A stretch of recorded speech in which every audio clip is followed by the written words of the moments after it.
ကောင်းမြင်မှု၏အံ့ဖွယ်ပြောင်းလဲမှုသို့ကြိုးဆိုပါသည်တင့်နှလုံးသားကိုပြောင်းစေသောစကားများ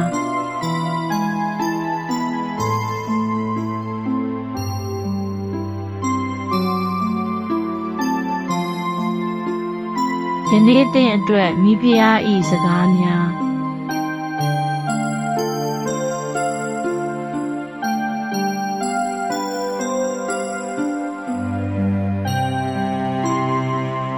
အကြောင်းမဲနှင့်ကျွန်ုပ်၏ဘဝသည်ပိုမိုကောင်းမွန်လာနေသည်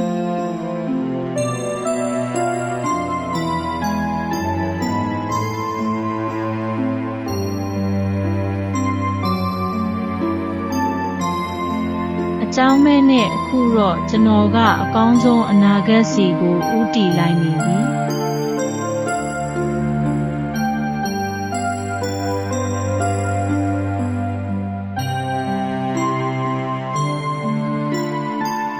အကြောင်းမဲနှင့်မျှဝေခြင်းစည်ရင်းသွင်းခြင်းကြည့်ရှုခြင်းကြိုက်နှစ်သက်ခြင်းနှင့်နှွေးထွေးသောမှတ်ချက်များချန်ထားခြင်းတို့သည်အကောင်းဘက်သို့လှည့်ပတ်မှုတစ်ခုကိုဖြစ်ပေါ်စေသည်